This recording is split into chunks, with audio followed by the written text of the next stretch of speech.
Mari Bapak Ibu, kita akan melanjutkan pada sesi selanjutnya, yaitu sesi ke-7 dengan topik prinsip dasar dan kerangka utama berpikir teologis. Kepada Bapak Dr. Stefri Lumintang, disilakan. Terima kasih untuk kesempatan yang kembali diberikan pada saya untuk menemani Bapak Ibu Saudara sekalian dalam penelusuran berpikir logis-teologis yang saat ini kita membahas materi ke-7, prinsip dasar dan kerangka berpikir teologis.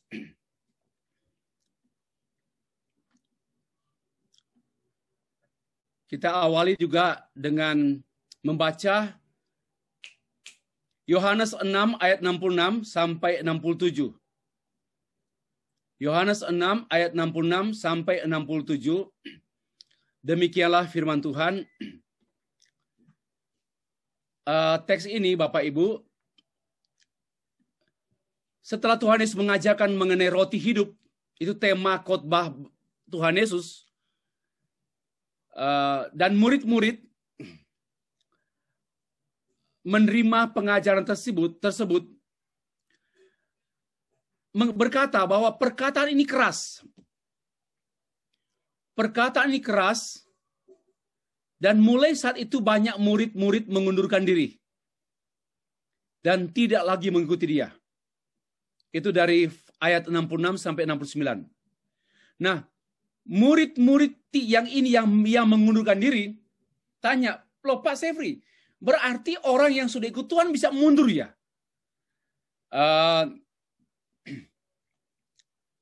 Keyakinan saya tidak mundur.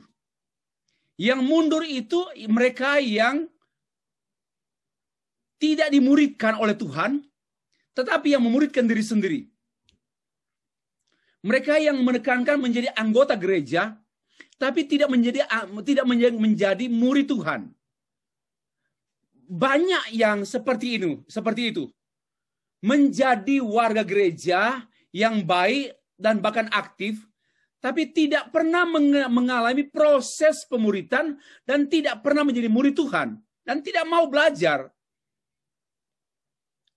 Nah, di sini yang mundur itu karena tidak mampu menerima pengajaran keras dari Tuhan Yesus mengenai roti hidup. Ya, makan dagingku. Wah, bingung mereka. Ini cara pikir mereka tuh, logika mereka itu keliru.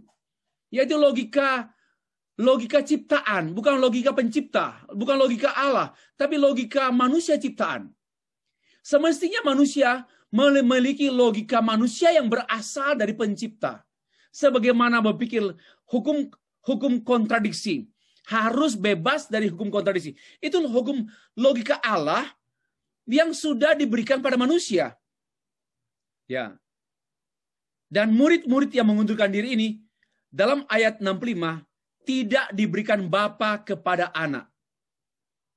Murid-murid yang tidak diberikan bapa kepada anak. Maka tinggallah yang 11 atau 12 murid, yang ke-11 murid. Yang ke-12 murid. Tuhan Yesus bertanya pada murid-muridnya demikian, ayat 67. Apakah kamu tidak mau pergi juga?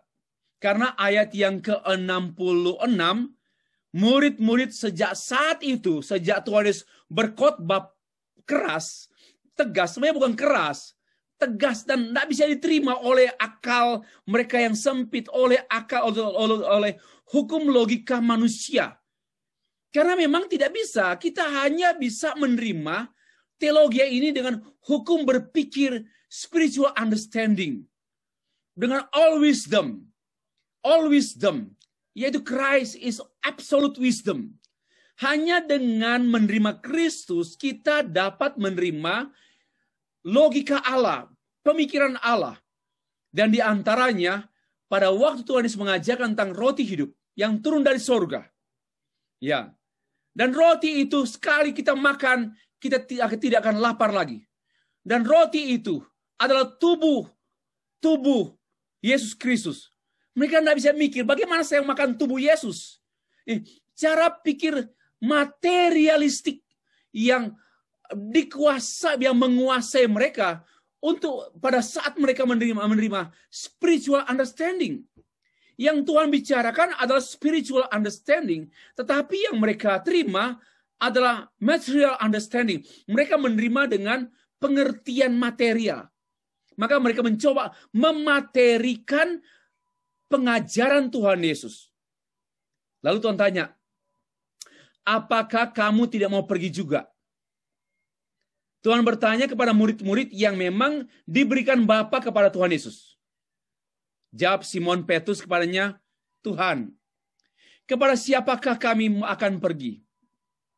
Kepada siapakah kami akan pergi? Perkataanmu adalah perkataan hidup yang kekal. Dan kami telah percaya dan tahu. Oh, wonderful ya. Tolong perhatikan dua kata. Kami telah percaya dan tahu. Believe and understanding. Believe and knowing. Banyak orang hanya berhenti di believe. Nggak mau belajar sampai knowing. Itulah sebenarnya pijakan berpikir logis teologis. Don't stop. Dan memang sebenarnya tidak mungkin orang berhenti pada saat percaya. Orang yang percaya pasti berhasrat. Ada satu kerinduan rohani. Kerinduan yang spesial untuk mengenal Allah yang dipercayai. Maka berteologi itu satu kemutlakan bagi orang percaya. Bukan hanya bagi pendeta. Kemutlakan, kenesesitian, keharusan bagi semua orang percaya mutlak berteologi. Why? Karena kami telah percaya. Tapi jangan sampai gak tahu. Kami telah percaya dan tahu bahwa engkau adalah yang kudus dari Allah. Nah, mari kita perhatikan apa yang saya uraikan berikut ini mengenai teks ini. Klaim finalitas.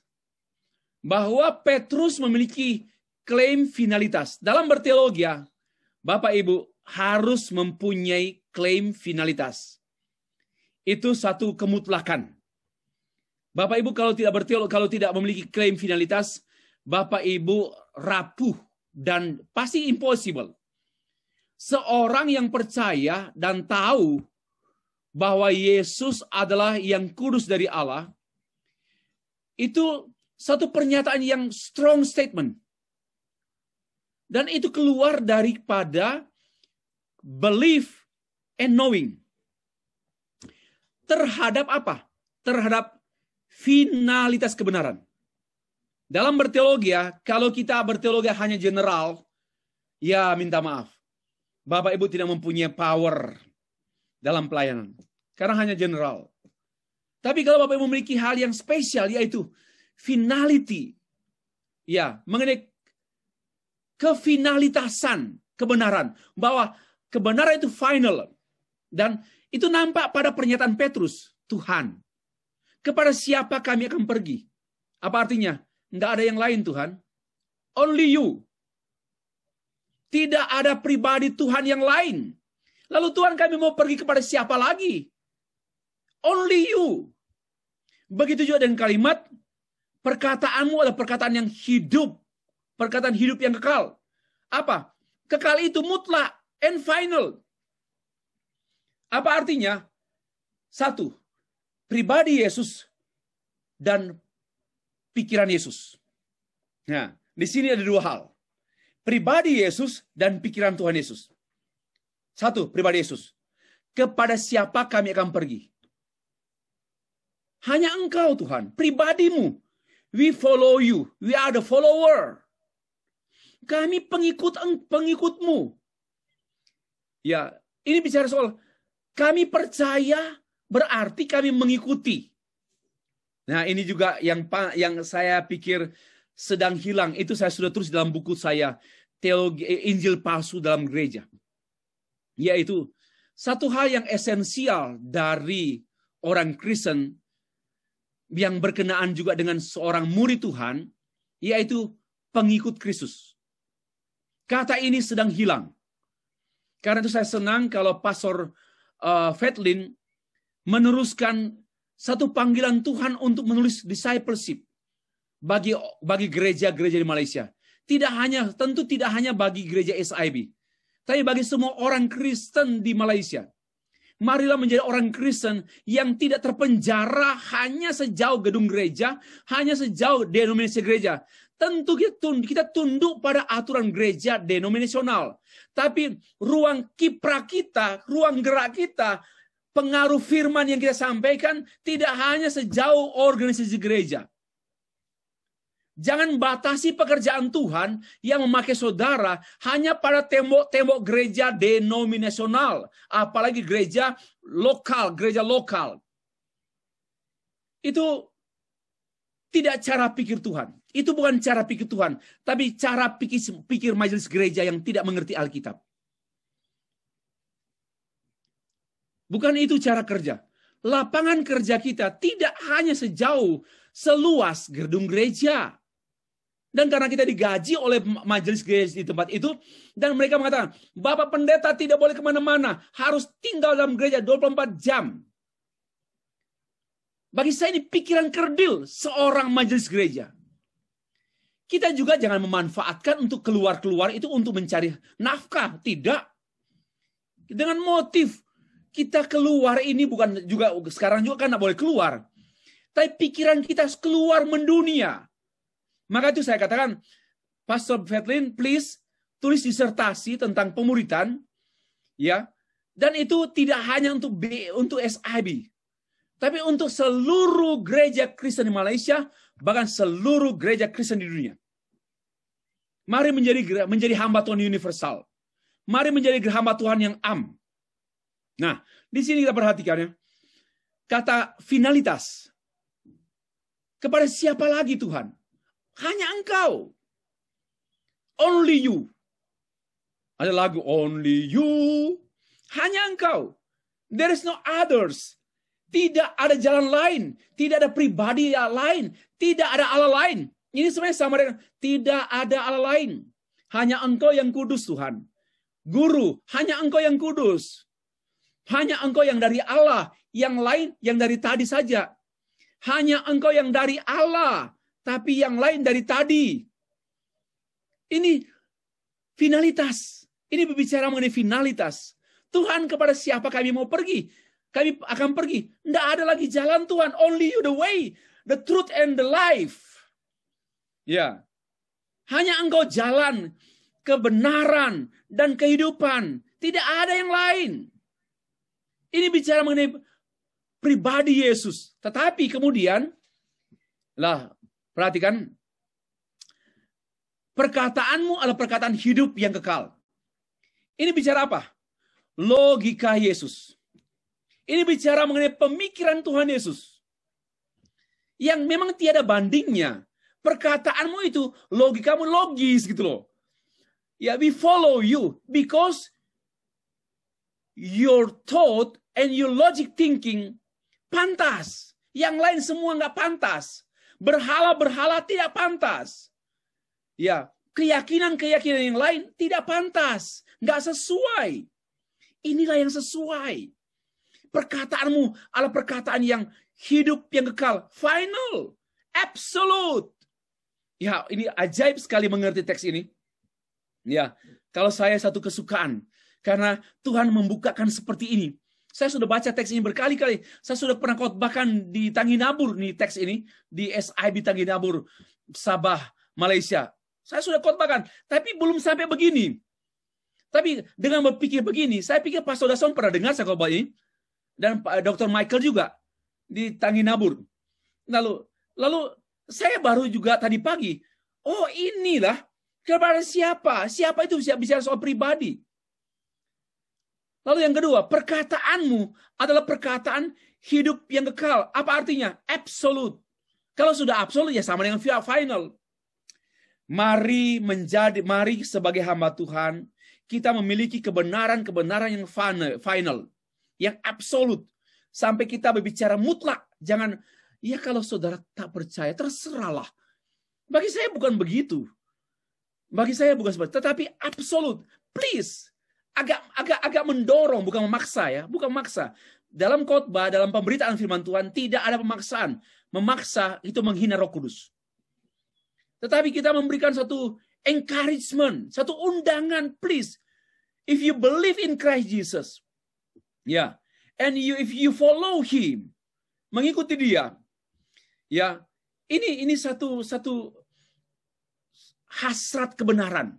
Jadi kalau saya berkhotbah, bicara, mengajar dengan seperti ini, kebenaran itu yang menggelisahkan saya untuk ngomong seperti itu. Ya, perkataanmu, perkataan yang hidup, perkataan hidup yang kekal. Apa artinya? Pikiranmu itu mutlak. Your thought is absolute. And your teaching is final. So, there is no other doctrines. Tidak ada doktrin lain. Because pengajaranmu itu adalah final. Dan hamba Tuhan harus memiliki pengajaran-pengajaran yang final. Jangan gampang kompromi. Jangan mudah mengatur. Kita harus mempunyai pegangan-pegangan yang solid. Biar dianggap orang gila. Biar dianggap orang ekstrim. Nggak ekstrim juga. Wajar. Seorang teolog, saya lupa, tadi saya baca. Yesus Kristus adalah sosok kontradiksi. Yesus Kristus adalah sosok kontradiksi. Jadi kalau hamba Tuhan, kalau kita dianggap kontradiksi dengan dunia, wajar. Kalau kita tidak kontradiksi dengan dunia, ya kita yang tidak beres. Kita harus kontradiksi dengan dunia. Tapi tidak perlu, kita hanya memberitakan pun kebenaran itu sudah menghakimi dan membukakan kebenaran. Itu yang saya masukkan dengan kebenaran mutlak. Hamba Tuhan harus memiliki pernyataan-pernyataan yang mutlak tentang kebenaran yang keluar dari pikiran Allah. Kita harus memiliki cara pikir Allah yang final. Dan itulah yang saya kemukakan dari teks Yohanes 6 ini.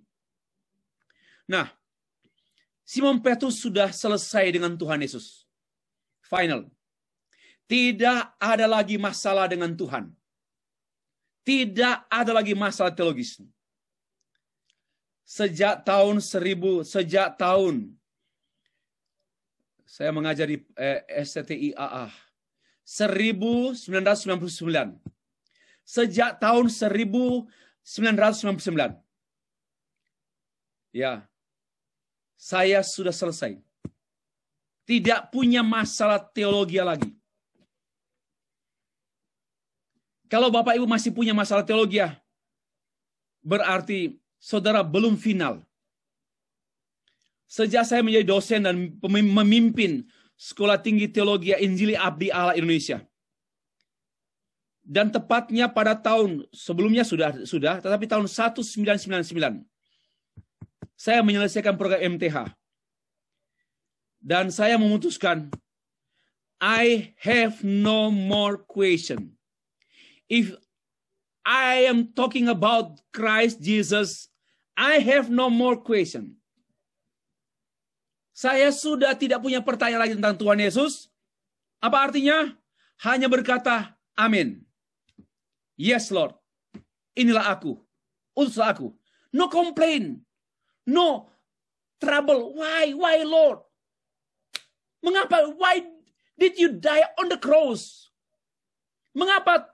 Nah, inilah saya sejak tahun 1999, itu gampang diingat soalnya. Saya sudah selesai dengan Tuhan Yesus. Bukan putus hubungan. Apa artinya? Sudah final. My teaching, my theology, final. Not because of the theology, but because of Christ. Sudah selesai. I have no more any question. If I talk about Christ, please, ini penting sekali. Tidak ada masalah teologi lagi. Saya tidak punya masalah teologi lagi. Saya hanya punya masalah dengan dunia ini, dengan gereja yang tidak teologis. Bapak Ibu, please, kalau masih ada masalah teologis, selesaikan. Ya. Lalu harus bergumul betul-betul. Please Lord, give me final statement. Seperti Petrus. final. Kami nggak punya tempat mau pergi kemana, ke siapa lagi. Only you. Walaupun dalam perjalanan selanjutnya Petrus mengalami pasang surut understanding. Ya, sampai dia menyangkal Yesus Kristus kan. Tetapi itulah bukan skenario. Itu yang diizinkan oleh Allah untuk juga mewujudkan purpose, maksud Tuhan. Ya, ini klaim finalitas. Lanjut. Jesus is final. Pertanyaan dan pernyataan. Pertanyaan. Apa yang terjadi dengan suatu agama? Dengan gereja? Dengan seorang Kristen? Dengan seorang hamba Tuhan?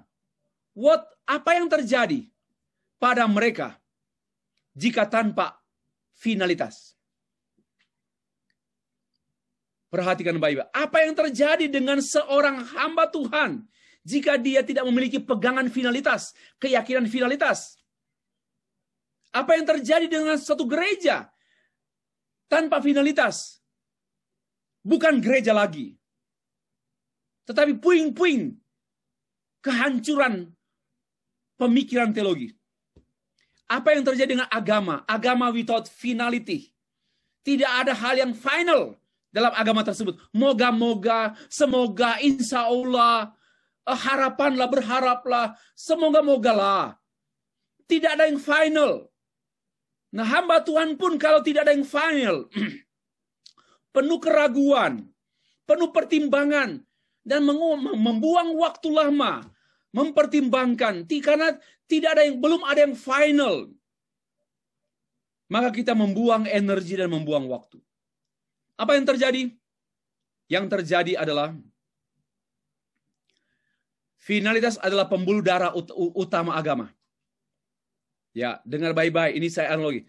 Finalitas adalah pembuluh darah utama gereja.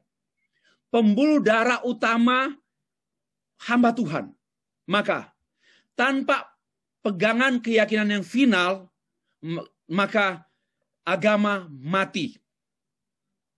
Biasanya agama mati itu mereka akan memperjuangkan hal-hal organisasi dan kuat berpolitik dan kuat berekonomi. Karena agama mati itu agama akan memperjuangkan perjuangan politik berbarengan dengan agama, dan dia akan mengagamakan politik supaya dia mempunyai kekuatan. Karena kalau dia tidak punya kekuatan politik, agama tersebut sudah mati. Agama yang hidup tidak perlu kekuatan politik. Agama yang hidup tidak perlu kekuatan politik. Gereja yang mati pasti dia membesarkan organisasinya. Ya, gereja yang mati akan membesarkan organisasinya, akan membuat organisasinya mapan, mantap, profesional. Itu boleh jadi tanda-tanda gereja mati. Tapi kalau gereja yang hidup, akan nampak pada pengajaran yang hidup. Akan nampak pada kehidupan gereja jemaat yang hidup. Semangat menginjili. Hidup penuh dengan kehidupan Injil. Itu tanda gereja yang hidup. Kenapa? Karena Injil adalah final. Maka yang diberitakan adalah final. Tapi kalau gereja kehilangan finalitas, gereja itu mati. Dan dia akan kelihatan kuburan yang dilabur putih, bagus, tapi kuburan tengkorak dan bau busuk dalam gedung gereja tersebut. Itu ajaran Alkitab, itu Tuhan Yesus mengajarkan. Tentang kaum Farisi, orang-orang ahli Taurat yang seperti kuburan. Yang dilabur putih, kelihatan bagus, di bawah gelap, kegelapan, kotoran, kebusukan. Itulah kalau tanpa finalitas. Hamba Tuhan tanpa finalitas. Ini kehancuran, sudah mati. Harus terjadi rekonsiliasi. Harus terjadi pertobatan lagi. Pertobatan cara berpikir. Tuhan mengubah kita untuk kembali memiliki finalitas dan gairah. Karena finalitas itulah gairah hidup dan gairah pelayanan. Kebenaran-kebenaran final itu karena kebenaran-kebenaran logis teologis. Finalnya satu kebenaran karena memang logis teologis. Final kenapa? No contradiction. Ya, tidak ada kontradiksi. Nah, kalau ada pembuluh darah yang pecah, yang rusak atau apa, ya katakanlah ada gangguan, boleh jadi gereja itu sakit. Lemah keyakinan. Mengapa? Finalitasnya lemah. Maka agama tersebut agama yang lemah. Gereja tersebut gereja yang lemah. Dan hamba Tuhan tersebut adalah hamba Tuhan yang lemah. Finalitas adalah keyakinan yang mutlak terhadap kebenaran yang satu. Dan tidak ada yang lain. Sebelum dan sesudahnya. Itulah meaning daripada finalitas. Adalah keyakinan yang mutlak. Bahkan karena itu keyakinan mutlak, dia menjadi belief system. Sistem kebenaran. Besok kita bahas. Sistem kebenaran yang tidak mungkin goyah. Diserang oleh pedebat-pedebat yang anti agama pun. Tidak akan goyah. Tidak akan mungkin. Karena tidak mungkin menggoyahkan pikiran Tuhan. Kenapa? Finalitas ini dibentuk oleh logika Tuhan. Logika Tuhan ini tak mungkin dihancurkan oleh logika manusia yang kerdil. Tidak mungkin. Oleh logika setan pun tidak mampu. Disinilah kedaulatan pikiran Tuhan. Dan itulah yang kita perhatikan yang menjadi jantung mata kuliah berpikir logis teologis. Nah, finalitas kebenaran teologi Kristen, saya sudah tulis buku itu. Buku itu berjudul Finalitas Kristus. Saya tulis tahun 2018. Tetapi saya tidak tahu. Nggak ada yang marah dengan buku itu. Atau nggak ada baca. Padahal itu buku itu di Immanuel, di toko buku Immanuel, kita terus kirim ke sana. Karena mereka minta terus. Yang paling banyak buku saya ini yang Theologiander. Saya yang lalu pergi ke toko buku Immanuel diam-diam, lalu bertemu dengan seorang yang mungkin salah satu manajer di sana. Dia bilang begini, Pak Stefri, buku-bukunya yang baru ini tolong kirim lagi. Ini sudah habis. Yang teologi gender, yang LGBT. Saya mendengar uraian teologi Bapak dari YouTube. Kok tadi buku, sekarang YouTube. Nah itu yang kemudian mendorong saya untuk, saya kan selama 2 tahun, 3 tahun ini nggak perlu YouTube. Nggak peduli. Tetapi kemudian saya lihat, ternyata ada orang yang betul-betul dipengaruhi kebenaran. Nah, akhirnya saya bilang, Sandy, kita gumulilah. Tapi dengan motivasi bukan untuk menjual Stefri. Tetapi betul-betul kita mendistribusikan, kita menyampaikan kebenaran sedunia. Bahkan kita siapkan khotbah bahasa Inggris. Supaya akan ada banyak orang dengar sampai ke Afrika. Karena hati saya pun di Afrika. Kasihan sekali. Mereka harus dengar Injil secara benar. Jangan menjadi kering sekering tanah Afrika yang kering. Mereka harus dibasahi, bukan dibasahi dengan pemberian makan minum, dana-dana dari Eropa, euro dan dolar dari Amerika. Tapi mereka perlu dibasahi, tanah hati mereka yang kering perlu dibasahi hanya oleh Injil. Dan saya punya beban untuk itu. Ya, kami harus rela keluarkan berjuta-juta untuk pergi ke sana. Harus ke sana. Nah, saya rindu pada masa pandemic times ini, kita perlu mengirim berita-berita lewat materi-materi khotbah. Tentu in English. Nah, jadi saya terdorong oleh salah satu manajer dari toko buku Immanuel di Jalan Proklamasi. Pak, saya dengar Bapak punya materi uraian di YouTube. Wah, ternyata saya nggak peduli selama ini. Saya pikir YouTube itu mainan-mainan orang debat. Saya pikir nggak enak sekali. Atau jual-jual khotbah, jual-jual kebenaran biar populer. Atau apalah. Tapi kemudian saya digerakkan dan mempertimbangkan itu dan akhirnya mengambil keputusan. Termasuk materi ini. Nah, dari buku ini, halaman Finalitas Kebenaran Teologi Kristen, saya sudah tulis di buku. Tetapi Finalitas Kristus saya sudah tulis di buku yang diterbitkan tahun 2018. Ini buku ini tahun 2017. Ya, tahun 2019 buku Introduksi Teologi Sistematika. Nah, dari buku ini, ya, kita menemukan apa yang saya masukkan dengan Christian theology is final. Christian theology is final. Jadi sudah selesai.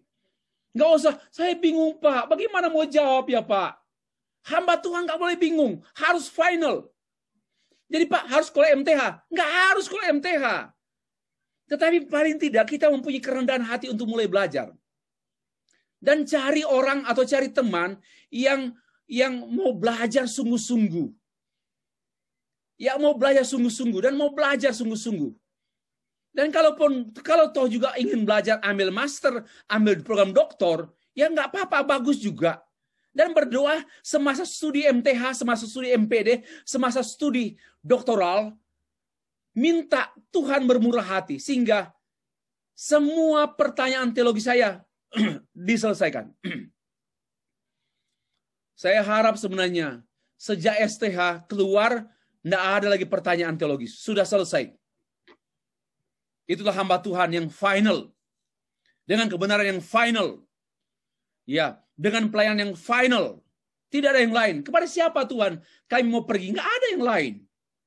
Ya, perkataanmu adalah perkataan yang hidup yang kekal. Wow, hidup yang kekal. Ya, itu luar biasa. Everlasting. Ya, itu dua. Hidup yang kekal. Karena hidup itu kata sifat. Bukan life. Life itu kata benda. Kehidupan. Nggak tahu terjemahkan bahasa Inggris. Hidup yang kekal. Wow, bagi saya itulah final. Nah, sekarang singkat saja. Finalitas kebenaran teologis, saya sengaja menyusun 10. Kalau para teolog reformator, Martin Luther, Zwingli, Farel, John Calvin, dan tokoh-tokoh reformasi yang lainnya, termasuk Melanchthon, mereka merumuskan ada 4 finalitas. 1, hanya kitab suci saja. Soli itu final. Soli itu final. Ya. Solah atau soli. Soli, sola sama. Sola itu final. Sola scriptura. Sudah selesai Alkitab. Maka itu belajar Alkitab sungguh-sungguh. Cintai Alkitab sungguh-sungguh. Sudah selesai. Final. The Bible is final. The Scripture is final. Bagaimana kita bisa menyebut final? Belajar teologi. Baru bisa mengatakan the Bible, the Holy Scripture is final. Yaitu pernyataan reformator. Yang kedua, sola gratia. Sola gratia. Hanya anugerah. Final. Grace is final. Yang ketiga, faith is final. Sola fide. Faith is final. Yang keempat, soli deo gloria. Para reformator yang kemudian disusun oleh para pengikut reformator. Calvinis, Lutheran, kemudian mereka merumuskan ada 5 sola. Nah, saya menyusun menjadi 10 sola. Dalam konteks abad 21 ini. Ada 10 sola. Kalau dahulu Martin Luther, John Calvin, ya Melanchthon, mereka menyusun, Zwingli menyusun 4 sola, yaitu keperluan waktu itu. Tantangan dan tuntutan waktu itu. But today we should have 10 sola, 10 final statement. 1. Finalitas pernyataan Allah. Saya tidak uraikan ini ada berapa halaman. Nah, ada sekitar belasan halaman. Nah, saya hanya mau sampaikan mengapa saya mau tekankan finalitas pernyataan Allah. Karena pluralisme agama mengakui pernyataan Allah itu plural. Ada Allah menyatakan dirinya di luar agama Kristen. Di luar Alkitab. Di luar pernyataan umum dan pernyataan khusus. Allah menyatakan diri juga dalam filsafat kebijaksanaan Tiongkok. filsafat kebijaksanaan orang Korea. Nah, itu pluralisme. Jadi perlu menekankan the final God's revelation. Yang kedua, Neo-Pentakosta. Neo-Pentakosta bukan Pentakosta. Neo-Pentakosta ini adalah karismatik ekstrim. Ya, Neo-Pentakosta adalah istilah akademik untuk karismatik ekstrim. Yaitu mereka yang menekankan menerima wahyu baru. Ya, kalau mereka berdoa, Tuhan, berikan wahyu kepada kami. Pada waktu hamba berkhotbah, berikan pencerahan, ada wahyu baru, ada wahyu baru. Itu yang namanya menolak 66 kitab, minta wahyu baru. Bagi saya, wahyu sudah final. Ya, penyataan Allah is final. Nggak perlu wahyu lain-lain. Silakan cari wahyu Wulandari. Wahyu Setiawan, silakan cari. Tapi jangan cari kebenaran Allah di luar Alkitab. Yang ada hanya pengetahuan. Kebenaran pengetahuan. Tidak ada kebenaran final di luar Alkitab. Disinilah ketegasan saya. Kenapa final? Saya seolah-olah marah. Tapi sebenarnya tidak marah. Karena kebenaran final inilah yang membuat saya seperti ini. Begitu yakin, final. Dan pada masa kini, ada pandangan Allah yang satu, tapi penyataannya yang satu-satu. Sorry, ini pernyataan saya. Allah yang satu, maka penyataannya satu, bukan banyak. Ya, penyataan yang satu itu dua modus, umum dan khusus. Untuk lebih jauh lagi membahas hal itu, saya sudah tulis di buku, itu saya uraikan dalam 3 halaman tentang finalitas penyataan Allah. Yang kedua, finalis Alkitab atau yang adalah firman Allah. New Age Movement berpandangan bahwa Alkitab adalah salah satu kitab suci. Banyak kitab suci. New Age Movement menampung semua kitab-kitab yang dapat memberikan hal-hal yang baik, bukan hal-hal yang benar, hal-hal yang baik untuk penganut orang atau untuk orang yang beragama, agama manapun. New Age Movement. Postmodern era juga ini. Muncul kitab-kitab non-kanonikal. Yang dulu sudah terkubur. Seperti Injil Maria, Injil Yakobus, Injil Thomas, Injil Abu Nawas. Muncul lagi pada masa kini. Ya, yang satu dekade, sekitar mungkin 15 tahun terakhir ini, atau 2 dekade terakhir ini, muncul ya buku-buku Injil Thomas, Injil Yudas, dan sebagainya. Itu Injil Abu Nawas, Injil penipuan, yang sengaja ditampilkan pada era postmodern, karena memang pikiran dunia sekarang sedang kabur, sedang tidak punya finalitas, nggak ada finalitas, sehingga gampang digoyahkan. Wow, Bapak Ibu. Mengapa kita harus menangisi orang-orang Kristen yang kemudian berpindah agama karena mereka tidak punya finalitas? Karena mereka tidak punya finalitas. Salah satu sebab saya menulis buku tahun 2018, mengapa saya menulis tentang finalitas Kristus. Sharon boleh ambil bukunya? Mengapa saya menulis buku itu? Karena saya terpukul waktu mengunjungi Sabah bagian utara, daerah Murut, Kudat, ya. Diundang yang ketiga atau yang keempat kali lebih diundang oleh mendiang pastor siapa itu? Kekasih kita loh. Pastor yang baru meninggal. Pastor Sidik. Apa? Pastor Sidik. Pastor Sidik. Ya. Nah, dia mengundang saya yang terakhir kali pergi. Ya, terakhir kali pergi. Dan informasi yang saya peroleh, termasuk informasi yang saya peroleh dari Pastor Nelson. Pasti masih ingat toh? Nah, Pastor Nelson dia bilang, Pak, di sini terlalu banyak anak muda rela tinggalkan kekristenan karena menikah dengan pemuda beragama lain karena bujuk rayu ringgit-ringgit yang disupport dari luar. Nah, saya nggak bisa menyalahkan mereka. Dengar baik-baik, mereka tidak salah. Yang salah adalah gereja. Kenapa tidak mengajarkan pengajaran final?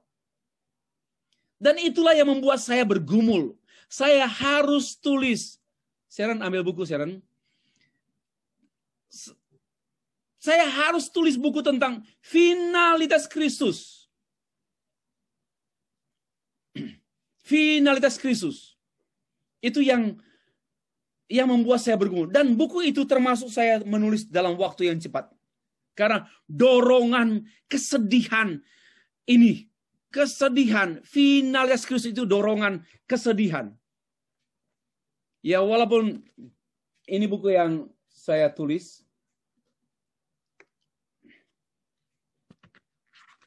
Ya, tahun 2018. Finalitas Kristus dan kekristenan. Arogan, toleran, ignoran. Apakah dengan mengatakan Yesus is final, kita menjadi arogan? Kita menjadi toleran? Atau ignoran? Nah, mari kita penuhi pikiran kita dengan finalitas Allah. Lanjut ya, saya nanti di buku Introduksi Teologi Sistematika, saya menulis tentang 5 argumentasi filosofis, bibliologis, historis, teologis, empiris untuk menegaskan mengenai otentisitas Alkitab. Jadi memang harus berteologi ya Bapak Ibu. Kalau nggak mau berteologi ya, kita sedang membawa gereja Tuhan pada kebekuan dan ketidakberdayaan. Harus berteologi. Keyakinan saya, gereja-gereja di dunia ini yang menjadi sehat dan berdiri teguh karena teologi yang dipakai oleh Tuhan. Pemikiran-pemikiran teologi yang telah membuat gereja Tuhan menjadi sehat, kuat. Nah, argumentasi filosofis, bibliologis, historis, teologis, empiris tentang Alkitab, bahwa Alkitab adalah firman Allah. Jangan hanya teriak-teriak, Alkitab firman Allah, Alkitab firman Allah. Please give me your argument. Berikan argumentasimu, berikan alasanmu, berikan. Kalau nggak berikan, kasihan pembaca, kasihan generasi Kristen selanjutnya hidup dalam makan ampas babi. Dan seterusnya. Yang ketiga, saya agak cepat lagi ya. Finalitas Allah yang berpribadi. Kenapa saya tekankan itu? Karena pada era postmodern ini, orang sekarang percaya Allah apa saja. Percaya Allah apa saja. Ya, yang tidak pribadi, impersonal. New Age Movement menekankan energi alam, energi manusia. Saya sedih loh pendeta kok lewat WA group. Saya ini banyak WA group. Nah, WA group pendeta ini, kelompok pendeta ini, kelompok pendeta, WA group STT ini, WA group sekolah teologi ini. Terlalu banyak WhatsApp group saya. Ya syukur laptop saya belum meledak. Nah, yang sedih, saya membaca seorang pendeta mengirim message pagi hari renungan. Mari kita menyerap energi dari diri kita. Kurang ajar. Hamba Tuhan bicara menyerap energi positif. Oh my goodness. Itu ajaran-ajaran New Age Movement yang menggandeng psikologi. Oh my goodness. Kedekatan untuk kita memiliki satu kehasrat yang dalam penyembahan. Energi positif yang ada pada kita akan membuat kita, penyembahan kita semakin dinamis. Setan.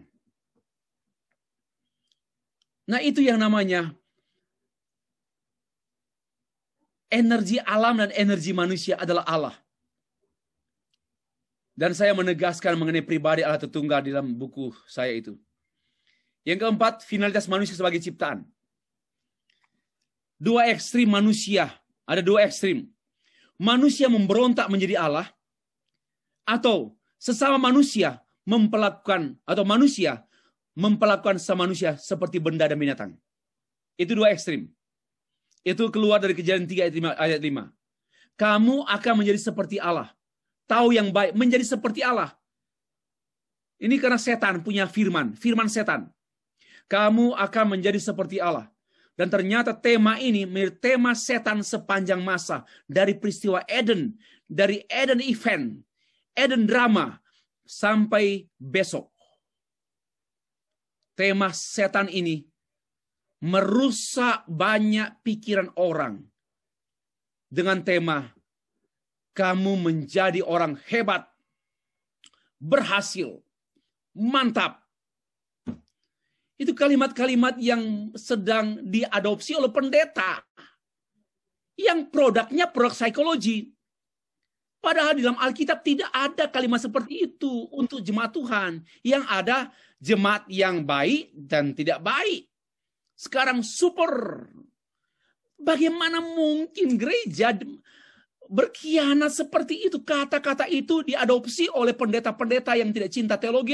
Lalu mereka mengatakan, hamba Tuhan super. Nggak ada hamba Tuhan super. Hamba Tuhan hebat. Nggak ada. Kalau hamba Tuhan super hebat itu setan. Tidak ada. Hanya ada hamba Tuhan yang baik. Dan kalau sekiranya dia setia, setelah dia meninggal baru dinilai setia. Kenapa kita mau memberikan predikat-predikat atau atribut-atribut hamba Tuhan yang gagah, yang diurapi, hamba Tuhan yang apalah, dengan kata-kata yang dipopulerkan oleh para psikolog, psikiater, dan juga oleh mereka yang yang memiliki kecakapan dalam pengembangan diri. Wah, sangat-sangat menyedihkan kalau saya. Di sisi lain, tidak menghargai sesama manusia. Menganggap manusia binatang. Lalu pemaksaan bekerja. Membendakan manusia. Sesama manusia menganggap manusia seperti binatang. Ini juga, maka itu saya tempo hari waktu saya mendengar pemerintah Indonesia akan vaksin itu harus dibeli, harus dibayar. Saya bilang ini jahat pemerintah kita. Pendidikan dan kesehatan itu tanggung jawab pemerintah. Nggak usah jadi pemerintah kalau kesehatan dan pendidikan itu menjadi tanggung jawab warga negara. Itu saya sudah siap itu dengan peluru. Kalau Jokowi menjual vaksin, betul-betul saya keluarkan tulisan saya. Satu kejahatan negara. Tidak boleh. Ini saya sudah siapkan tulisan saya. Kejahatan negara. Vaksin tidak boleh. Bahkan sebenarnya yang rapid test itu, rapid apalah, harusnya pemerintah bayar. Karena ini menyangkut pandemik negara. Ini mah kita tekan-tekan, nggak boleh berkerumun, nggak boleh. Tapi apa peran pemerintah dalam hal itu? Hanya marah-marah atau larang-larang. Harus membayar juga rapid antigen. Termasuk swab, itu harus dibayar oleh pemerintah. Kesehatan bangsa, kesehatan negara, tanggung jawab. Kesehatan rakyat, tanggung jawab negara. Itu filosofi kenegaraan. Kalau nggak turun, ini jelas sekali. Saya mau suara saya didengar oleh pemerintah.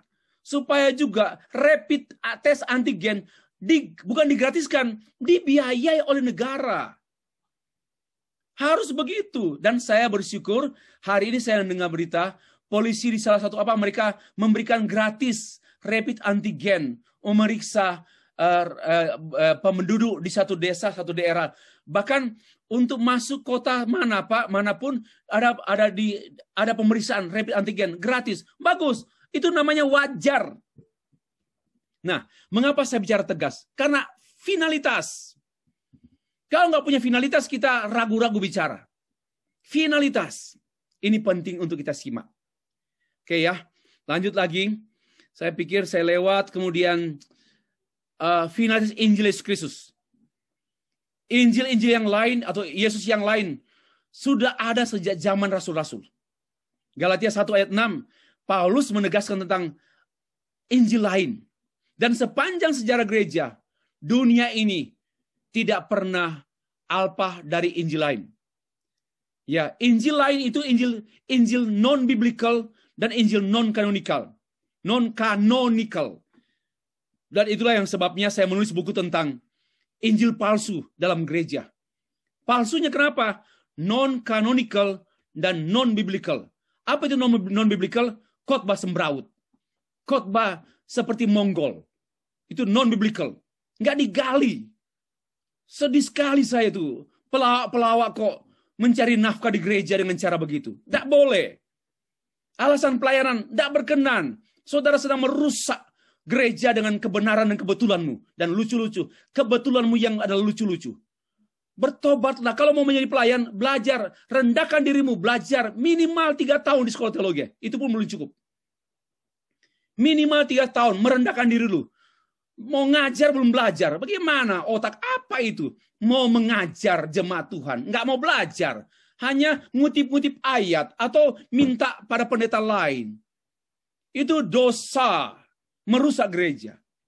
Dan itu yang namanya Injil non-biblical. Lalu Injil non-canonical. Yaitu Injil yang Injil tadi. Injil Thomas, Injil Abu Nawas, Injil Steffrey. Itu Injil non-canonical kalau Injil Steffrey.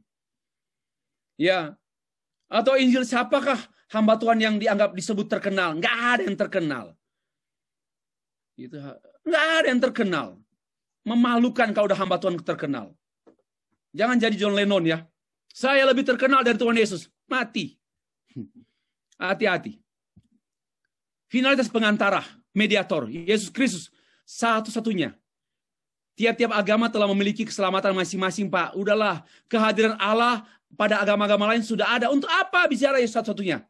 Itu yang namanya, saya tidak tulis itu ya. Sayang sekali. Saya sudah mengenai Anonymous Christ. Anonymous Christian. Oh, ada di berikut ini. Ya, ada di sini. Di bawah ini. Lalu finalitas kasih karunia Allah. Ini yang saya akan bahas secara khusus berkenaan dengan peresmian Sekolah Tinggi Teologi Gracia Global Glow Indonesia pada tanggal 20 yang akan datang. Kami mengundang Bapak Ibu. Ada sekolah teologi baru yang berdiri nanti di Jakarta. Itu Pak Eliezer ketuanya. Ini, maka itu Pak Eliezer jangan cepat-cepat ke Malaysia. Ya. Berikut. Finalitas pemilihan dan penebusan. Wah, ini sudah lama berakar. Armenianisme, universalisme, inklusivisme, pluralisme. Dunia ini terus memusuhi finalitas Kristus, memusuhi finalitas pemilihan Allah dan penebusan Kristus.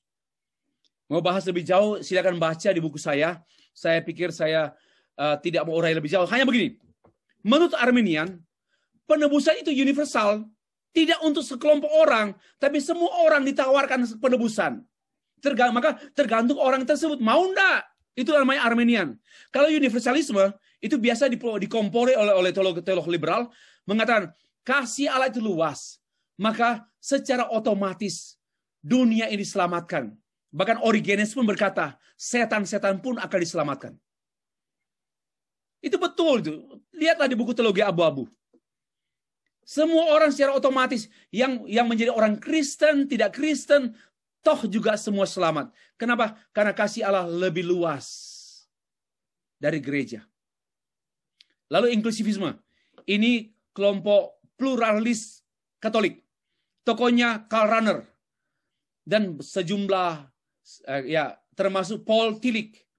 No. Ya, Paul Tillich. No. Nggak keluar ini. Ya, bukan Paul Tillich. Knight. John Hick and Paul Nitter. Oh, Paul Nitter. Ya, Paul Nitter. Dan juga Karl Rahner yang berkata, tidak perlu memberitakan Yesus ke agama lain. Karena di agama lain sudah ada Yesus. Namanya Anonymous Christ. Nggak usah membuat orang lain jadi Kristen. Karena mereka sudah Kristen. Hanya namanya berbeda. Anonymous Christian. Ya. Belum lagi dengan pluralisme. Pemilihan Allah tidak sesuai dengan kasih Allah. Dan karena faktanya kemajemukan. Buktinya di dunia ini, majemuk agama. Maka pemilihan Allah tidak sesuai dengan fakta kemajemukan. Ini namanya John Hick. Pikiran John Hick. Tidak sesuai dengan kemajemukan. Dan tidak sesuai dengan kasih Allah. Clark Pinnock. Kasih Allah luas. Lebih luas dari kebenaran yang kamu khotbahkan. Sedia? Tinggal 2. Finalitas pembenaran oleh iman. Ditegaskan oleh para reformator. Justification by faith. Only faith. Tidak ada yang lain. Sayangnya Arminianisme berpendapat keselamatan itu, pembenaran itu bergantung pada keputusan manusia. Jadi according to human judgment. Human decision. Jadi bergantung pada manusia. Itu Arminianisme. Maka saya nggak suka Arminianisme. Dan itu memang patut disebut bidat. Atau no. Bukan bidat. Kalau bidat itu mengandung unsur-unsur amoral. Yaitu heresy. Neo-Pentakosta tidak menekankan pembenaran oleh iman, melainkan penerimaan Roh Kudus. Yang memang sebenarnya bisa dimengerti sama kalau tidak ada unsur second blessing.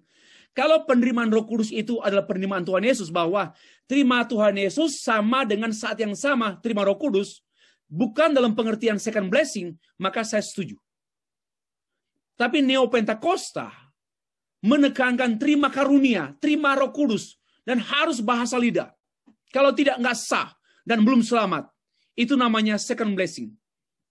Itu namanya menolak pembenaran oleh iman. Itu anti reformasi. Itu anti kitab Roma dan seluruh kitab. Ya, iman adalah menerima dan percaya Injil Yesus Kristus. Itu saja. Lalu iman itu berbuah perbuatan. Nah, jangan disamakan atau dibalik. Terakhir, finalitas gereja sebagai agen tunggal misi penebusan. Dalam perhatikan perkembangan pemikiran dunia, Karl Hartenstein tahun 1934 dia menekankan misi Allah lebih luas dari aktivitas gereja. Setuju? Saya setuju. Tetapi hati-hati juga, jangan sampai menolak gereja. Yang kedua, dalam konferensi di Willingen tahun 1953, konferensi tersebut membuat rumusan, misi Allah bukan misi gereja. Nah, ini sudah mulai kurang ajar. Ini sejarah teologi ini, Bapak. Ini pemikiran perusakan. Misi Allah bukan misi gereja. Artinya, apa artinya? Artinya gereja, misi Allah tidak hanya diemban oleh gereja. Tapi misi Allah juga dikerjakan oleh yang bukan gereja. Maka dia bertelur pada tahun 1965 oleh pernyataan Johannes Hokendijk. Dia orang Belanda, pemimpin WCC. Memimpin rapat Dewan Gereja Dunia, lalu mereka merumuskan God, World, and Church. Allah, dunia, gereja. Dan Allah bekerja langsung ke dunia tanpa gereja. Bahkan Allah bisa memakai dunia untuk menginsafkan gereja. Pikirannya bukan pikiran Allah ini. Pikiran setan. Apa artinya? Pikiran yang tidak ada dalam Alkitab. Sorry, Allah mengutus gereja ke dalam dunia. Allah mengutus gereja, kenapa buta? Dan itu bisa belasan ayat Alkitab membahas Allah mengutus gereja ke dalam dunia. Kenapa kalian buta sehingga mengubahnya Allah mengutus dunia ke dalam gereja? Dan Allah bisa bekerja langsung kepada dunia. Tanpa harus gereja menginjili. Tanpa harus penginjilan gereja.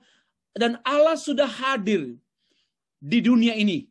Di agama-agama, di suku-suku bangsa. Tanpa Yesus, tanpa gereja, Allah sudah hadir. Lihat betapa rusaknya pemikiran-pemikiran teolog-teolog yang merusak gereja. Kita harus memiliki jiwa mengembalikan. Kita bukan siapa-siapa. Mereka orang hebat. Kita hanya lalang, kita hanya jangkrik lah kita. Saya pun hanya jangkrik kok. Hanya lalang kita. Tapi biarlah kita lalang di tangan Tuhan.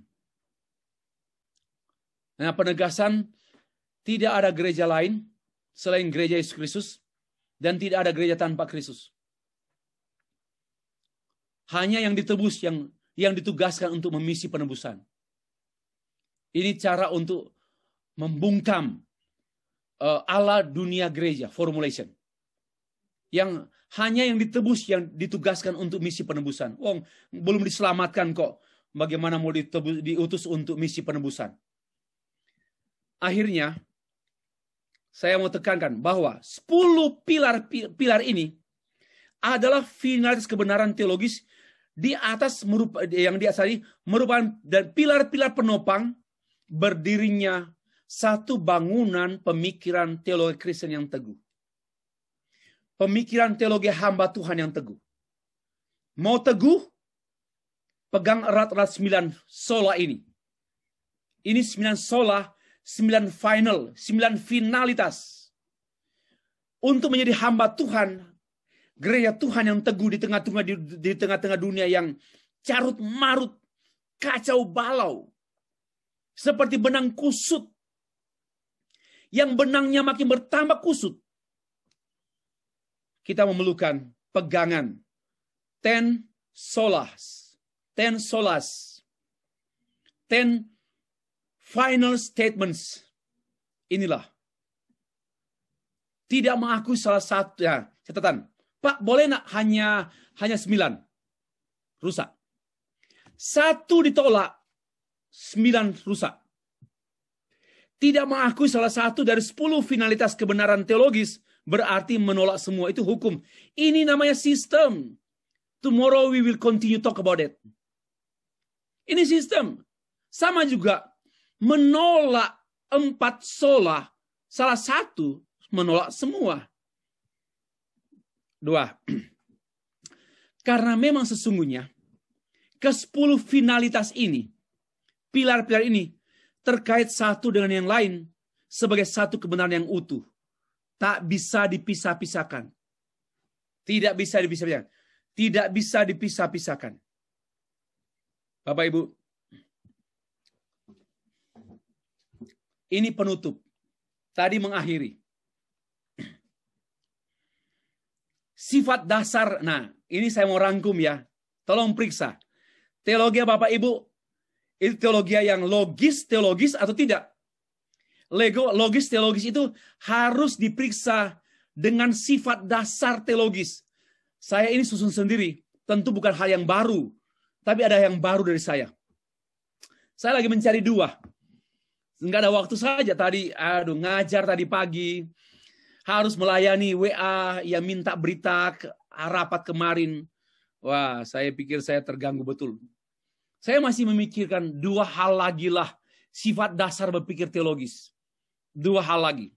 Yang pertama, yang namanya berpikir teologis dan logis itu harus biblical minded. Ya, khotbah biblical minded. Khotbah harus biblical mindset. Jadi, Pak Stefri, apa artinya? Ya semuanya rujukan Alkitab, tapi bukan hanya ayat-ayat. Bukan hanya ayat. Mencari pikiran Allah dalam tulisan Alkitab. Itu namanya biblical minded. Menemukan mindsetnya Tuhan yang harus menjadi mindset Kristen. Itu loh. Jadi bukan hanya sekedar baca dan khotbah dan main ayat. Memberikan pernyataan dalam tanda kurung. Efesus 3 ayat 7. Bukan hanya begitu. Itu hiasan belaka. Tapi harus uraian betul-betul biblical minded. Dalam segala hal. Bukan hanya saat khotbah. Mempertimbangkan studi lanjut. Tanya Tuhan. Apa saja mengenai aspek-aspek kehidupan Kristen harus biblical minded. Dan biblical mindset. Tidak apa-apa. Sedikit-sedikit Alkitab. Memang begitu. Harus kembali Alkitab. Jadi, contoh begini. Apa saja. Ini yang dangkal ya, yang dangkal. Misalnya, Kalau tidak ada kata itu dalam Alkitab, kalau tidak ada, ini yang dangkal ya, yang dangkal. Kalau tidak ada kata itu dalam Alkitab, jangan tulis disertasi dengan kata lain.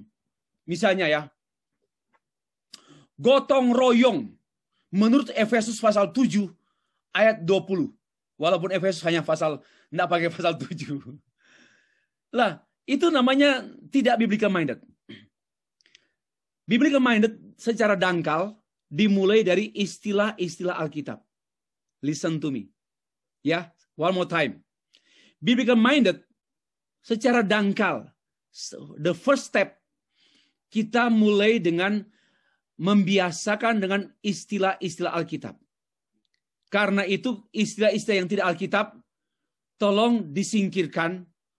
Boleh pakai untuk makan siang, atau makan siang, atau makan dengan orang yang kesiangan bangun. Gitu. Jadi, mulailah dengan istilah-istilah Alkitab. Ya, Pak, Tritunggal kan nggak dalam Alkitab. Tritunggal kan dalam Alkitab. Jadi, istilah apa yang kita pakai? Nggak usah repot-repot. Bapa, Anak, Roh. Itu aja. Tapi kalau mau repot, Tritunggal juga lah. Nah, ada penjelasan. Tetapi poin pertama, untuk dangkalnya berpikir, tapi sudah benar. Biarpun dangkal, tapi benar. Daripada dalam, tidak benar. Sesatnya dalam. Nggak bisa keluar lagi. Binasa. Biarpun dangkal, tetapi benar. Pertama, mari menggunakan istilah-istilah Alkitab. Istilah yang ada dalam Alkitab. Itu dulu. Kalau mau mulai biblical minded. Yang kedua, mulailah kita mencari meaning dari istilah tersebut. What is the meaning of this term? Ya, biblical term. Apa arti? Oke, tanya. Cari buku, tanya pendeta. Cari ensiklopedia, cari dan sebagainya. Atau sekolah teologi. Oke, itu yang kedua. Tidak hanya meaning. Kita mulai mencari tahu. Mengapa Allah mau menulis ini? Apa alasannya Allah menulis ini? Ya, ini sudah mulai ke pikiran Allah. Nah, kalau meaning kan pemikiran Allah. Meaning is pemikiran Allah. Lalu mau cari tahu, wow, apa yang melatar belakangi? Ini mulai kepada mindset, mulai pada cara pikir Allah. Dari kata itu. Lebih jauh lagi.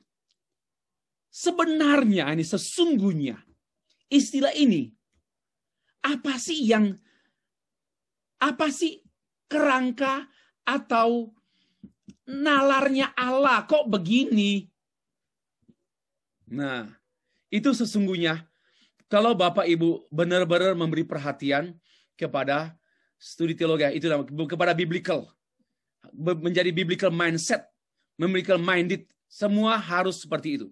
Yang kedua, theistic minded. Ini saya create, tetapi itu istilahnya sudah biasalah. Bahwa syarat seorang berteologi yang logis teologis, jangan pernah lupa berpikir kebenaran itu satu sisi adalah transenden, di sisi lain adalah imanen. Dan kita senantiasa harus berpikir, pikiran kita itu, mindednya Allah itu di surga dan di bumi. Kemuliaan bagi Allah di tempat yang maha tinggi, itu transenden. Dan damai sejahtera bagi manusia yang dikehendakinya. Imanen. Itu loh. Enak sekali berteologi ya Bapak. Saya nggak tahu lah.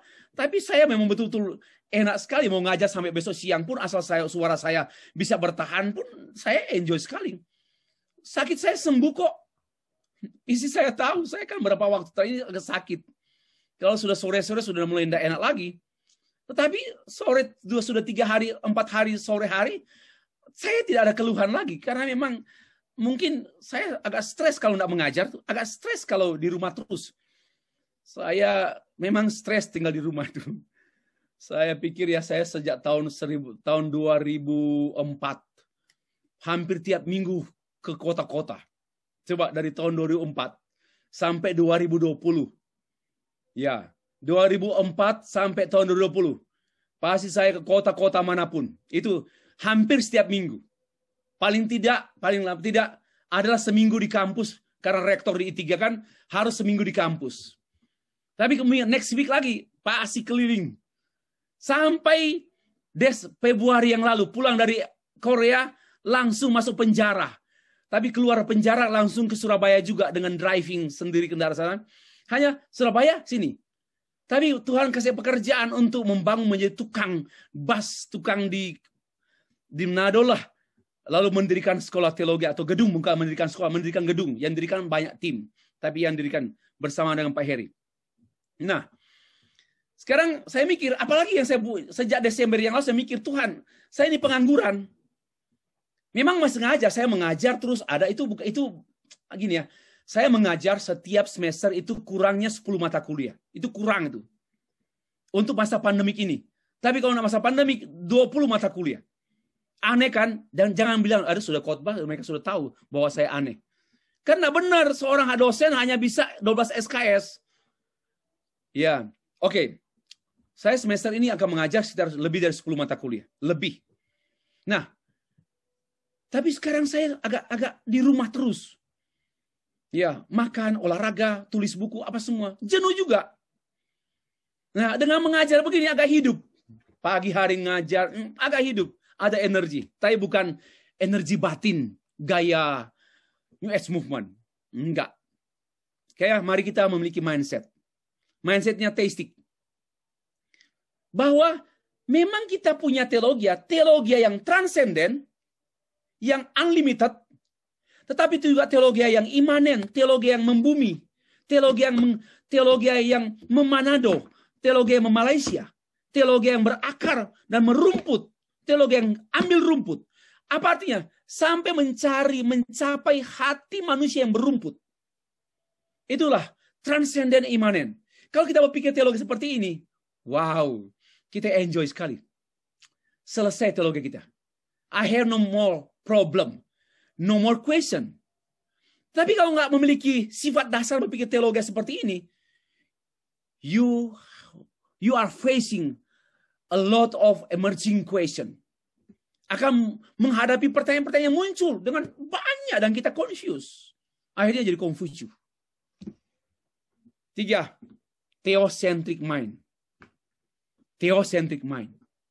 My mind is always theo. God. Theology. My mind is theological mindset. Mind, theology. Mainan saya teologi. Dengan satu spirit.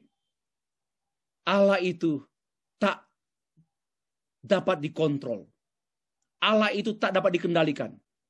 Allah itu tak dapat dijinakkan. Let God be God. Kalau berteologi kita aman. Let God be God. Jangan memanusiakan Allah. Apalagi mengalahkan manusia. Allah ya Allah. Mau diprotes? Bodoh kali. Ya. Itu namanya gimana memanusiakan Allah? Biar mengerti perasaan saya, Tuhan. Aku terluka loh, Pak. Tuhan, aku ini terluka oleh suamiku. Aku terluka oleh istriku. Aku terluka oleh anjing peliharaanku. Ku beli dengan harga mahal. Hilang, dia lebih mengabdi pada tetangga daripada saya. Lalu Tuhan mengerti dong saya. Kita itu memanusiakan Allah. Tolong paham dong Tuhan. Tolong mengerti perasaan saya Tuhan. Mengapa saya tidak bisa bersinah? Oleh karena apa? Istri saya nggak bisa menolong saya lagi. Maka saya bersinah Tuhan. Mengertilah laki-lakinya. Pikiran setan ini. Bukan pikiran Allah. Ya, inilah semua alasan Kristen. Begini. Pak, mengapa saya bercerai? Karena daripada saya bersinah. Ini alasan setan tingkat 7. Ya, ini alasan bukan alasan teologis. Saya mau bercerai, Pak.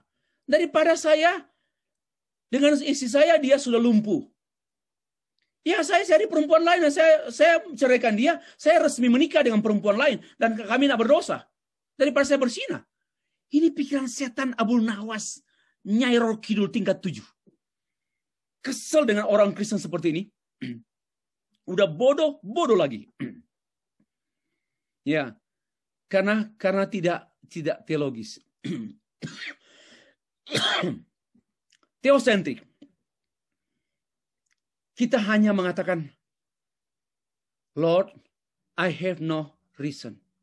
Even I have no any reason. I just say, you are my God. I have no any reason. Jangan turunkan Allah serendah pikiran kita. Let God be God. Nah, disitulah sebenarnya kita juga berurusan dengan Solidio Gloria mindset. Monergis mindset. Bahwa energi tunggal itu Allah, bukan saya. Bukan perpaduan antara Allah dan manusia. Nah, ini tolong baik-baik, dengar baik-baik. Satu ajaran yang merusak Alkitab. Yaitu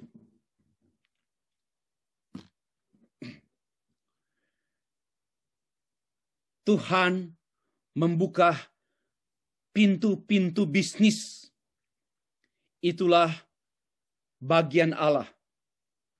Saya kerja keras. Bisnis saya kerja keras. Itu bagian saya. Hey, ajaran ini psikologi. Bukan teologi. Bukan. Tidak ada pembagian kerja manusia dengan Allah. Sekonyol dan sebodoh itu. Kalau begitu, jawab pertanyaan saya. Jawab pertanyaan salah. Di luar aku, kamu tidak buat apa-apa. Apa artinya? Di luar aku, kamu tidak dapat berbuat apa-apa. Maka nggak bisa dibagi-bagi tugas dong. Allah punya bagiannya. Membuka pintu bisnis. Saya kerja siang malam. Itu bagian saya. Jawab pertanyaan saya. Allah berkata, Tuhan Yesus berkata, di luar aku kamu tidak dapat berbuat apa-apa. Masih mau bagi pekerjaan, mau bagi. Oh, bisa Pak. Musa angkat tangan, Tuhan turun tangan. Jadi bagian Musa mengangkat tangan. Jadi Tuhan turun tangan. Itu pembagian untuk kerja Pak Stefri. Alamak. Musa angkat tangan, kuatlah bang umat Israel. Musa turun tangan, lemahlah bangsa Israel. Coba pergi. Kalau Tuhan tidak kasih tangan sama Musa, kalau Tuhan potong tangan itu, apakah itu pembagian serendah itukah? Ya, kalau Musa nggak ada tangan, mau apa? Lagi pula, itu petunjuk Tuhan. Musa angkat tangan itu petunjuk Tuhan. Tetapi kalau Musa angkat tangan tapi tanpa iman, apa arti angkat tangan tanpa iman? Tanya saya, iman dari mana? Ya dari Allah lah. Firman Allah berfirman. Lalu Musa angkat tangan. Jadi bukan soal angkat tangan. Tetapi iman Musa itu dari Tuhan. Maka semua namanya monergis. Tidak ada energi manusia. Kalau bisa paham seperti itu.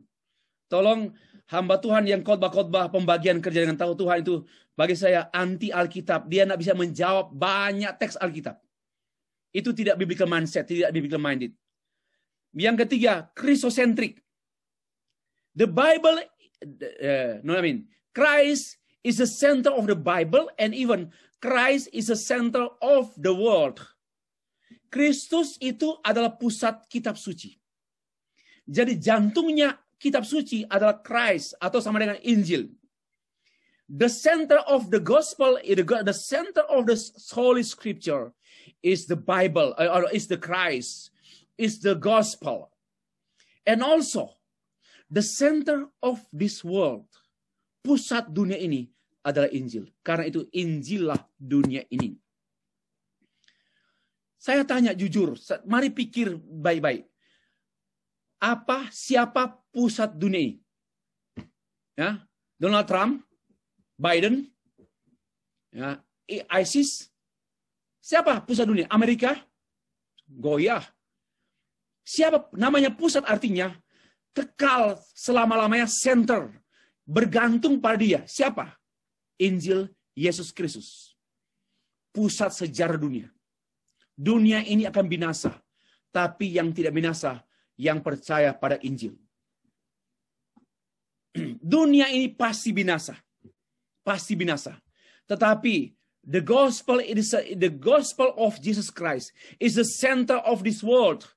So dunia ini berpusat pada Injil Yesus Kristus. Maka yang berpusat pada Injil Yesus Kristus, orang yang percaya pada Yesus, dia tidak terbawa pada kehancuran dunia. Tapi dia melekat pada pusat dunia, yaitu Kristus. Siapa orang yang berpengaruh besar di dunia sekarang ini? Tidak ada. Tidak ada. Hanya pemberita Injil yang berpengaruh. Sesungguhnya berpengaruh. Karena pemberita Injil memberitakan hal yang absolut menyangkut mati hidup. Kalau percaya selamat, tidak percaya binasa. Itu yang saya tekankan betul dalam buku teologi, dalam buku Injil palsu dalam gereja. Karena subjudulnya itu tentang teologi, Injil dan penginjilan. Nah, disinilah seluruh Alkitab pusatnya Kristus, jantungnya Kristus. Maka jangan khotbah kalau tidak kristosentris. Biarpun khotbah tentang perjanjian lama, imamat, khotbah kita imamat, tetapi harus kristosentris. Yang kelima, sifat dasar berpikir teologis yang kelima, yaitu kita harus belajar dan memperoleh topik-topik yang konsisten dan topik-topik yang sistematis tentang kebenaran Alkitab, biblical truth. Kita harus memiliki itu. Maka itu jangan hanya puas menjadi seorang biblical. Mari belajar juga sistematik teologi. Sudah waktunya kita keluar dari kota-kota. Bapak Ibu, please, keluarlah dari kota-kota. Walaupun kita belajar mungkin di Amerika, mengambil ahli perjanjian, mengambil konsentrasi atau program studi New Testament study. Tetapi, kalau kita hanya terkotakkan pada New Testament study, kita akan miskin pada perjanjian lama. Ya, untuk itu saya memberikan apa yang keenam ini? Ini langsung keenam. Holistik. Teologi itu harus holistik. Yaitu teologi is one truth. Teologi itu satu kebenaran. Salah ini. One of truth. Satu kebenaran. One. Ya, teologi is one. Teologi is one. Nggak usah pakai truth nih. Salah. Bahasa Inggrisnya salah. Teologi is one. Satu.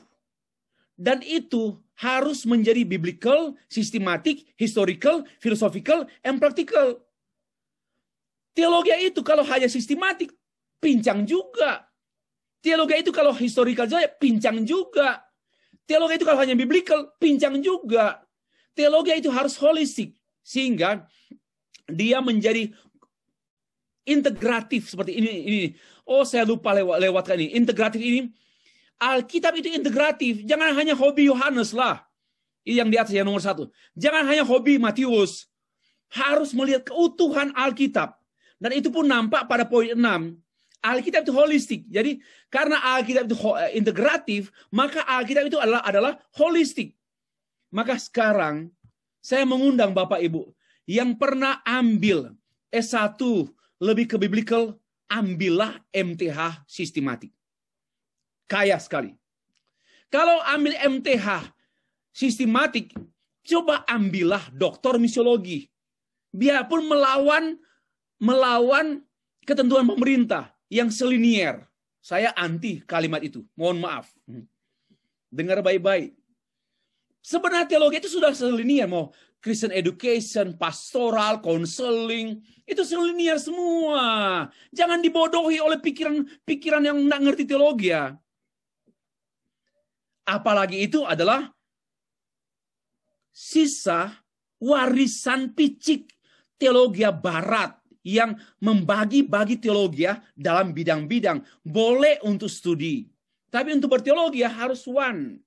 Teologi itu rasa biblical, rasa sistematik, rasa historis, rasa filosofis, rasa praktikal. Sehingga jangan bilang, teori praktik tidak ada Pak. Salah, ini utuh. Saya sedang mempromosikan pikiran ini. Dan harus begini. Kita jangan menjadi belajar teologi yang timpang-timpang. Ahli perjanjian baru. Khususnya kitab Tesalonika. Saya ahli Tesalonika. Lalu kita diundang untuk khotbah Natal dalam kitab membaca teks khotbah kitab Lukas. Lalu dibilang, sorry Pak, saya ahli kitab Tesalonika, jadi bukan Lukas. Ini karena kekerdilan berpikir. Saya ambil hal yang lucu. Tapi ini betul loh. Seorang dosen teologi minta ngajar misiologi. Sorry Pak, saya bukan orang misiologi. Saya ahli perjanjian baru. Lalu ahli perjanjian baru nggak boleh ngajar misiologi. Kenapa seperti itu? Ini kan gendeng gitu loh. Nggak benar itu. Karena itu waktu belajar perjanjian baru, tetap mengajar juga sistem misiologi. Lagi pula perjanjian baru tanpa misiologi, ya hilanglah arti perjanjian barunya. Itu harus seperti itu. Terserah orang mau anggap saya apa, tapi saya mau kembali pada kebenaran. Kebenaran is only one. Ya, not only you, only one. Tetapi semua harus dilihat pertama kajian biblical. Lalu dirumuskan menjadi rumusan sistematik. Kemudian disampaikan menyejarah dalam sejarah pertumbuhan gereja. Dan akhirnya dirumuskan menjadi rumusan pertanggungjawaban iman filosofis. Yang nampak pada pastoral counseling, yaitu satu, bukan banyak. Demikianlah, Bapak Ibu, tolong dipertimbangkan. Selama ini kita di kotak-kotakan, Bapak mana? Sistematik, Pak. Kesana, Bapak. Kamu biblical, kesana. Tapi saya bukan biblical PL, PB, BPPB sana. Coba berpikir seperti lucu-lucu kan? Teologia is only one.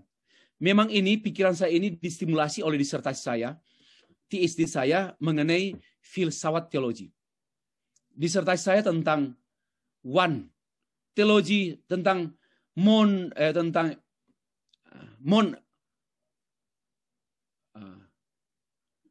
kenapa blank ini? Tentang oneness, bahwa segala sesuatu bersumber dari satu dan beroperasi dari satu ke banyak. Itu filosofis. Ya, filosofis tentang ke-oneness-an, oneness. Nah, yang berikut harus ecclesiastical mind. Teologi kita harus kegerejaan. Teologi yang lepas dari gereja, sorry. Bukan teologi.